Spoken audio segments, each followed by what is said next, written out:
Buonasera e benvenuti a questa edizione di TG Sicilia, i titoli del nostro telegiornale. Ancora un'intimidazione ai danni della Sicily by Car, incendiati nella notte a Villa Grazia di Carini, nel palermitano 20 auto parcheggiate nel piazzale del nuovo showroom dell'azienda, impauriti anche i cittadini. E sempre a Palermo una sedicenne peruviana e il fidanzato marocchino sono stati aggrediti e feriti a colpi di bottiglia e dopo la sparatoria di via La Lumia, esercenti divisi sulla proposta della prefettura di chiudere prima pub e ristoranti. Il ministro Piantedosi intanto annuncia altre 60 telecamere per controllare il centro. In prefettura a Catania, sottoscritto con i gestori dei locali un protocollo per la sicurezza nelle zone della movida, previsto anche l'utilizzo dei metal detector da parte del personale di pub e discoteche. Senza sosta, i morti sul lavoro. A Francoforte ha perso la vita un operaio di 35 anni schiacciato da una pedana carica di pannelli fotovoltaici. A Catania indagini per ricostruire la dinamica dell'incidente in cui è deceduto nella zona industriale Francesco Cannone, operaio e giovane calciatore molto conosciuto. La ST Microelectronics rischia di rimanere senza acqua a Catania. Sindacati in allarme perché sta per scadere il contratto di approvvigionamento idrico con la Sidra. Con 19 bandiere verdi i pediatri premiano le spiagge più pulite ed accoglienti della Sicilia, che si afferma seconda regione in Italia. A Modica la consegna delle bandiere verdi nella provincia di Iblea, che ne vanta 7.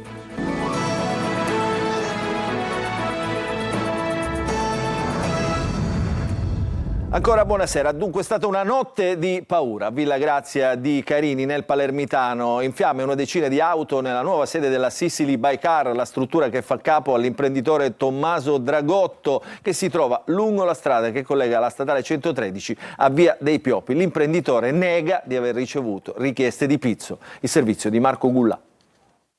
Ancora intimidazioni, ancora fuoco, in fiamme una decina di auto nel piazzale di una delle sedi di Sicily by Car. Un incendio è divampato la scorsa notte distruggendo i mezzi parcheggiati all'esterno dello showroom, inaugurato 2 settimane fa a Villa Grazia di Carini dall'imprenditore Tommaso Dragotto, e scatenando un'enorme nube di fumo nero visibile dalla statale 113. Sul posto sono intervenuti i vigili del fuoco e i carabinieri che ora indagano per fare luce sull'accaduto. Dragotto, scosso dalla nuova intimidazione, dice: abbiamo visto le immagini dei sistemi di videosorveglianza, ci sono 3 giovani che scavalcano la ringhiera, gettano benzina sulle auto e fuggono via. In 3 minuti hanno dato fuoco alle auto. E poi alla domanda se ha ricevuto richieste di pizzo, questa è la sua risposta. Nella maniera più assoluta e categorica, 0. Perché se ci fosse stata una pressione a quest'ora l'avrebbero saputo già il comando carabinieri, assolutamente. E se io dico che ci sorrido direi una bugia, certamente la cosa dà molto fastidio, però noi non temiamo perché siamo pulitissimi. Quello della scorsa notte è il secondo episodio intimidatorio in 2 mesi nei confronti di Dragotto. Il 21 marzo sono stati esplosi diversi colpi di Kalashnikov all'interno del deposito di via San Lorenzo. Episodi su episodi, intimidazioni su intimidazioni. Sempre ieri a Palermo, in via Donorione, un incendio è stato appiccato davanti a una saracinesca in un'agenzia immobiliare. Un uomo è ricoverato all'ospedale di Maria di Avola nel Siracusano con delle ferite di arma da fuoco alla schiena e alla gamba dopo una sparatoria avvenuta ieri notte nelle campagne di Pachino. L'uomo, ferito originario di Catania, non è in pericolo di vita. La sparatoria però sarebbe avvenuta all'interno di un terreno privato dove alcune persone si sarebbero introdotte per rubare angurie. L'uomo sarebbe uno dei ladri, mentre i complici sarebbero riusciti a fuggire. La procura di Siracusa ha aperto un'inchiesta. Restiamo a Palermo perché l'allarme criminalità è diffuso. Il ministro Piantedosi ha annunciato l'arrivo, l'installazione di altre 60 telecamere in centro. Nel pomeriggio anche un sit-in dopo le sparatorie di qualche giorno fa in via La Lumia. Il servizio. 60 telecamere in più di videosorveglianza e una più efficace regolamentazione degli orari di apertura dei pubblici esercizi. Ad annunciare i provvedimenti dopo la sparatoria di via La Lumia è il ministro dell'Interno Matteo Piantedosi. Chiusura anticipata dei locali che ha però spaccato i commercianti di via La Lumia e via Quintino Sella. C'è chi dice che non è così che si risolvono i problemi per contrastare la criminalità, chi la ritiene invece una misura eccessiva. Ma c'è anche chi sostiene che potrebbe essere una strategia efficace per arginare il fenomeno del della criminalità durante la movida. Oggi pomeriggio sit-in di residenti, commercianti e associazioni, proprio in via La Lumia. Noi siamo d'accordo sull'anticipo dell'orario di chiusura da parte dei locali, dei pub, eccetera, eccetera, sull'idea anche di istituire più pattuglie e più controlli. L'unica cosa che mi sento di dire in questo momento, forse perché, come dire, reduce da tanta esperienza ormai, che queste cose quando succedono c'è appunto l'attenzione massima, quindi forze di polizia, di carabinieri, eccetera, eccetera. Poi, come naturalmente accade, tutto scema, tutto finisce. Negli ultimi 2 o 3 anni la situazione è peggiorata.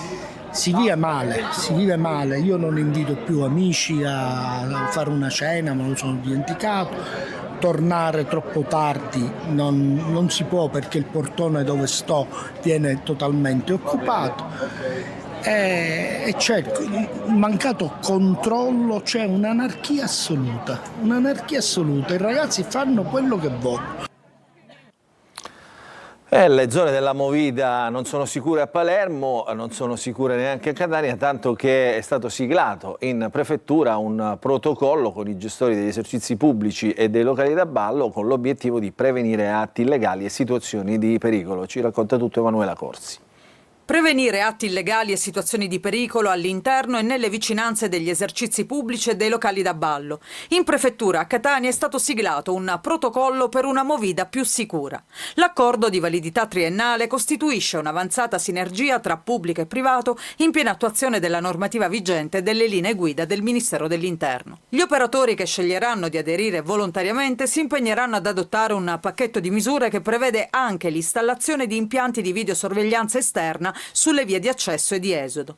Ulteriori misure da adottare vertono su una maggiore illuminazione nelle aree di pertinenza come giardini e parcheggi e sull'adozione di un codice di condotta dell'avventore, la cui violazione consentirà ai gestori di negare l'accesso o allontanare i trasgressori. Per quanto riguarda i minori, oltre al divieto di somministrazione di alcolici, verrà utilizzato un timbro lavabile sul corpo dei ragazzi per facilitare il controllo visivo del personale ed evitare l'elusione delle norme. Nei locali da ballo si attiveranno contapersone e addetti alla sicurezza proporzionali alla capienza, ma anche metal detector, 4 addetti antincendio, corsi di primo soccorso per lo staff e etilometri all'uscita. Parallelamente verrà rafforzata l'azione di controllo lungo le vie di afflusso e il contrasto alle organizzazioni abusive di spettacoli e ai falsi circoli privati. L'efficacia complessiva dell'accordo sarà monitorata da una cabina di regia istituita nella prefettura etnea. A Palermo una studentessa di 22 anni con disabilità è stata aggredita, molestata e derubata del cellulare mentre rientrava a casa nel quartiere Ballaro. A soccorrerla un passante che ha chiamato la polizia, sospettato un frequentatore della cosiddetta scala del crack dove si consuma droga e sono frequenti gli episodi di criminalità. Adesso cambiamo argomento. 4 morti sul lavoro in un solo giorno in Italia, 2 di questi in Sicilia. L'isola resta tra le regioni più colpite, già 18 le vittime dall'inizio del 2026. Indagini in corso per ricostruire la dinamica dell'incidente in cui ha perso la vita Francesco Cannone, operaio e giovane calciatore molto conosciuto nel catanese. Il servizio di Eva Spampinato. 4 morti sul lavoro in poche ore ieri in Italia, una nuova scia di sangue che riaccende l'allarme sicurezza nei cantieri, nei magazzini, nelle aziende.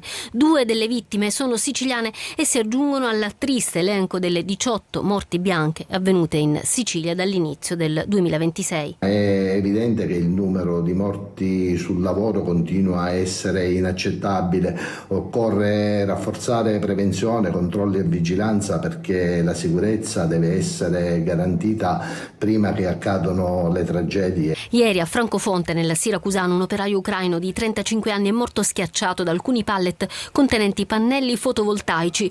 L'uomo era impegnato in operazioni di scarico di materiale da un camion tramite un muletto e sempre un muletto ha provocato la morte di Francesco Cannone alla zona industriale di Catania. Una tragedia che ha colpito profondamente l'intera comunità perché il 31enne, che lascia 2 figli piccoli, era molto conosciuto, un bravo giocatore di calcio del vivaio del Catania Calcio che ha giocato poi in diverse squadre dilettantistiche del catanese. Si parla di un possibile problema al muletto, ma proprio per questo è fondamentale capire se il mezzo fosse pienamente efficiente, se fossero stati effettuati tutti i controlli e la manutenzione prevista e se le condizioni operative fossero adeguate. Pare che Francesco, che non era impiegato nell'azienda di logistica dove ha perso la vita, si sia lanciato dal muletto perché il mezzo non frenava più e poi è rimasto schiacciato. Ma le indagini chiariranno la dinamica. Ancora notizie di cronaca, un 55enne Giuseppe Allegra è morto in un incidente stradale sulla statale 113 nel territorio di Cefalù. L'uomo era alla guida di uno scooter che si è scontrato con una vettura. Cambiamo ancora argomento, apriamo la pagina della politica perché dopo le amministrative esplodono le tensioni nel centrodestra. Toni da rissa fra autonomisti e Lega, intanto Ismaele Lavardera e Cateno De Luca si preparano a mettere all'incasso il risultato ottenuto guardando al campo largo, il servizio di Manlio Viola. Sale la tensione nella coalizione di governo in Sicilia dopo il risultato delle elezioni amministrative che nell'isola ha segnato un avanzamento del campo largo nei comuni prima governati proprio da sindaci di centrodestra. A Messina si dimette Antonio Barbera, segretario di Forza Italia nella provincia dello Stretto, dopo la conferma dello strapotere di Sud chiama Nord non solo nel capoluogo, ma è a Palermo che la tensione sale in 24 ore e raggiunge livelli da scontro. Il commissario di Forza Italia Nino Minardo chiede un incontro dei segretari di partito al più presto per registrare la coalizione, ma guarda anche all'interno del suo partito tirando le orecchie agli azzurri. Fratelli d'Italia dice chiaramente che così non si può andare avanti, ma i toni da rissa politica vengono dallo scontro fra autonomisti da un lato e leghisti dall'altro. Il coordinamento MPA Grande Sicilia parla chiaramente di divisioni preordinate che hanno portato alla sconfitta ad Agrigento come ad Enna e addita senza mezzi termini le scelte della Lega che ha spaccato il centrodestra nella città dei Templi e l'asse Lega-DC che si sarebbe spostato su Crisafulli ad Enna. Difficile un confronto dai toni sereni in questo clima, dicono gli autonomisti, ma dalla Lega la risposta è altrettanto pesante. Chi cerca lo scontro è il vero nemico della coalizione, dicono fonti leghiste. Uno scambio di accuse che fa salire la tensione e rischia di far slittare l'incontro chiesto da Minardo con un possibile rinvio a dopo i ballottaggi. A Catania sono stati illustrati i dati sui femminicidi. Dal 2010 ad oggi, nella sede dell'Associazione Famiglie che si occupa del sostegno alle vittime ma anche del recupero degli uomini violenti, il fenomeno, dicono, è in leggera diminuzione, ma Catania, rispetto alle città siciliane, è maglia nera con 52 casi. Il servizio di Simona Mazzone. Dal 2010 ad oggi in Sicilia sono 163 le vittime di femminicidio, anche se dai dati raccolti dall'Associazione Centro Famiglie il fenomeno è in leggera diminuzione, Catania rispetto alle siciliane è maglia nera con 52 casi. Noi abbiamo fatto un lavoro molto approfondito di tutte le situazioni di femminicidio dal 2010 ad ora, è un dato un po' inedito, però ad oggi questo è, con alcuni centri con particolare riferimento, Caltagirone. Intanto i casi legati alla violenza di genere e ai maltrattamenti rimangono un'emergenza costante. Grazie a Dio noi abbiamo una ottima collaborazione con la Questura, credo che sono molto aumentate le denunce. Il Centro Famiglie con sede operativa a Catania è impegnato nel contrasto alla violenza su più fronti grazie a una rete con gli uffici della Questura e dell'UDEPE, l'organo ministeriale che gestisce le misure alternative alla detenzione, a Tamara Ollus e agli enti collegati. Accanto a loro il CUAV si occupa di avviare un percorso di consapevolezza e recupero con incontri individuali e di gruppo per gli uomini autori di violenza. Organizziamo dei percorsi di riflessione sugli agiti violenti che hanno compiuto. La parte più importante comunque è la loro consapevolezza. Solo nel 2026 sono stati 56 gli uomini che si sono rivolti spontaneamente al centro. Qual è la prima cosa che dite a un uomo che si presenta da voi? Sicuramente c'è una domanda per noi fondamentale, che è quella del riconoscere perché è qui. Intanto il 6 giugno torna a Catania l'evento nazionale I panni sporchi, si lavano in pubblico con flash mob per dare un segnale unitario contro la violenza. A Catania adesso, dopo le fiamme agli orti di Cibali e alla Timpa di Leucadia, cresce la paura per possibili nuovi incendi. Situazione delicata nella zona di Barriera, dove un'ampia area in abbandono e a ridosso di una scuola rischia appunto di prendere a fuoco da un giorno all'altro. Il servizio di Tonino De Mana. Una proprietà privata per un pubblico pericolo o un pericolo pubblico. Dopo le fiamme agli orti di Cibali e alla Timpa di Leucatia, cresce la paura a Catania per ampie zone di terreno incolte che potrebbero innescare altri incendi. Sempre più delicata la situazione in via Riccardo Quartararo a Barriera, dove le sterpaglie secche sono a ridosso del muro perimetrale dell'istituto comprensivo Italo Calvino. Più che legittime le preoccupazioni dei genitori, degli alunni e dei residenti, che sollecitano interventi prima che sia troppo tardi. In questo momento è una bomba vera e propria, perché nel periodo degli incendi, nel periodo di tutto quello che sta succedendo, qua c'è, in primis c'è una scuola, poi ci sono le case. Ci diranno sicuramente che questa è una proprietà privata e quindi deve intervenire il privato, ma se il privato non interviene, il comune non interviene, chi deve intervenire? Il fuoco, dobbiamo scappare di notte, di giorno, i ragazzi, si sta finendo la scuola, ma la scuola c'è. Sono state fatte diverse segnalazioni anche per quanto riguarda la pulizia in generale della zona. A settembre si ricomincia. Come lo troveremo questa zona? Mi auguro che sia sistemata, non ne sono certa. Un'altra bomba ecologica si trova a ridosso del viale Tirreno. Qui l'area trasformata in una mega discarica è stata già interdetta dalla polizia locale, anche se qualcuno ha strappato gli avvisi, ma per la bonifica non ci sono ancora tempi certi, colpa, neanche a dirlo, di pastoie burocratiche. La ST Microelectronics di Catania rischia di rimanere senza acqua, facendo saltare il più grande investimento oggi previsto per il Sud Italia. Il motivo? Perché sta per scadere il contratto di approvvigionamento idrico con la Sidra e i sindacati chiedono al Comune una risposta urgente. Il servizio di Eva Spampinato. 400 metri cubi d'acqua all'ora è su questo numero che oggi si gioca il futuro del più grande investimento industriale previsto nel Sud Italia.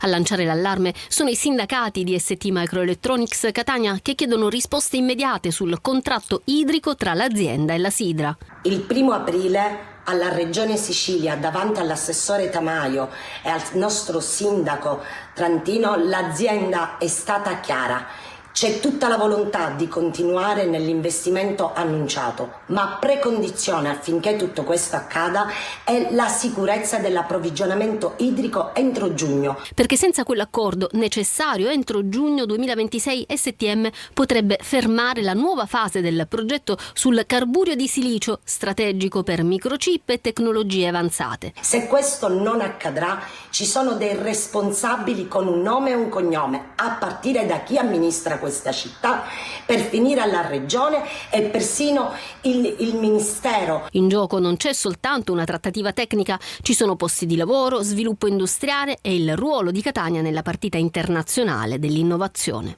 Quando le nostre istituzioni non sono in grado di fornire il minimo di strumenti infrastrutturali, mi chiedo, sono incompetenti o peggio ancora, sono complici della desertificazione industriale del nostro Paese?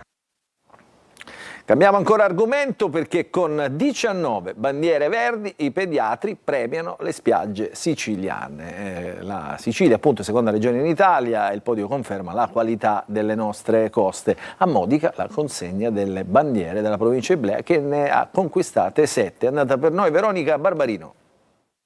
Da Balestrate a Campobello di Mazzara, da Menfi a Lipari passando per Pozzallo, i pediatri italiani premiano con 19 bandiere verdi la Sicilia. L'isola si conferma tra le mete ideali per le vacanze delle famiglie con bambini. Seconda regione in Italia, dopo la Calabria e prima della Sardegna, tra le province dell'isola spicca Ragusa, con ben 7 località premiate lungo tutta la fascia costiera. Un risultato importante celebrato a Modica, che per la prima volta ottiene il vessillo. I pediatri si basano sulla loro esperienza professionale, sulle caratteristiche ambientali, perché ci deve essere praticamente una spiaggia vivibile, ma anche servizi per le famiglie, perché quando una famiglia va in vacanza è tutta la famiglia che va in vacanza, per cui si devono divertire tutti, però servono anche dei servizi. I criteri di selezione sono rigorosi, devono esserci spiagge con fondali bassi, spazi adeguati, servizi per bambini, presenza di bagnini e un ospedale pediatrico vicino. Ma serve anche un ambiente vivace e stimolante, dove i più piccoli possano socializzare e sviluppare capacità sensoriali e relazionali. Ma da quali spiagge stare lontano secondo i pediatri? Quella dove non c'è il servizio di salvataggio. Perché il relax è importante, ma con i bambini al mare, attenzione e sicurezza devono sempre venire prima di tutto. Adesso ci fermiamo, una piccola pausa, rientreremo subito dopo con altre notizie.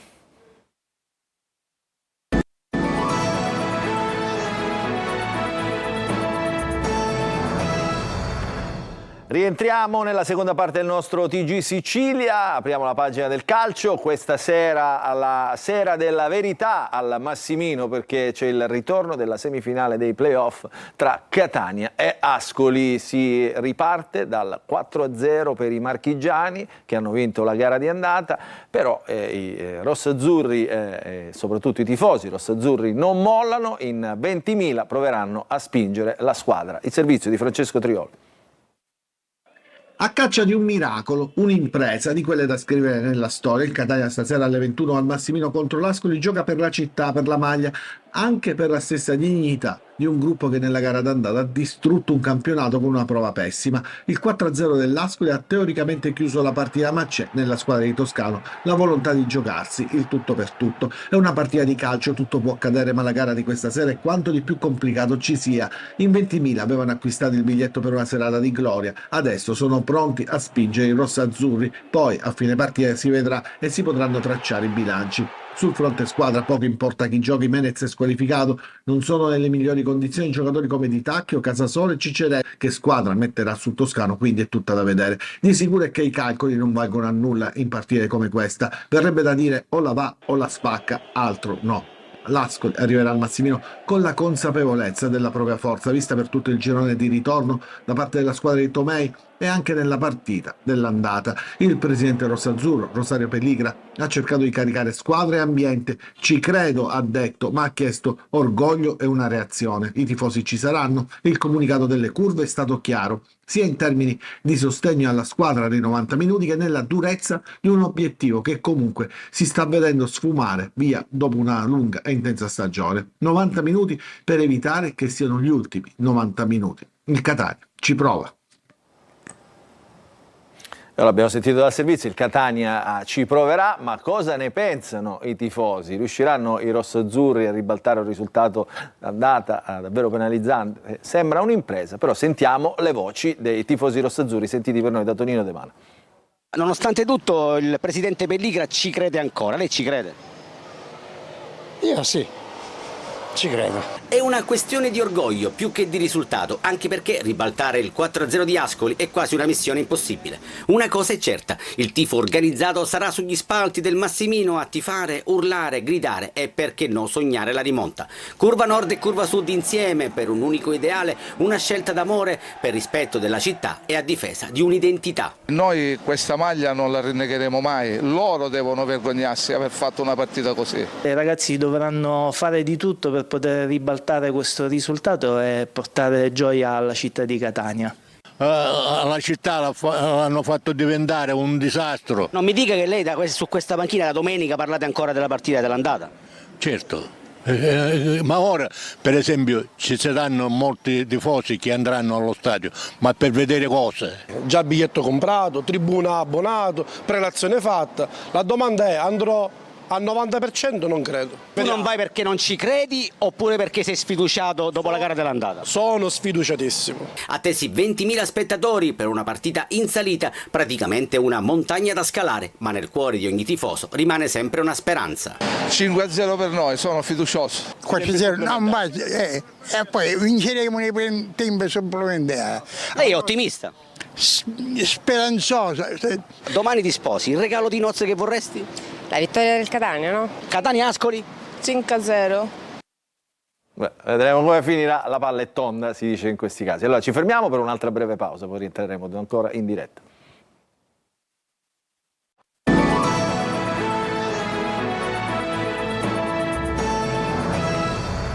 Entriamo in diretta per l'ultima parte del nostro telegiornale, non ci sono aggiornamenti, dunque questa edizione di TG Sicilia finisce qui, dunque ci resta che ringraziarvi per averci seguito e augurarvi buon proseguimento di serata a tutti.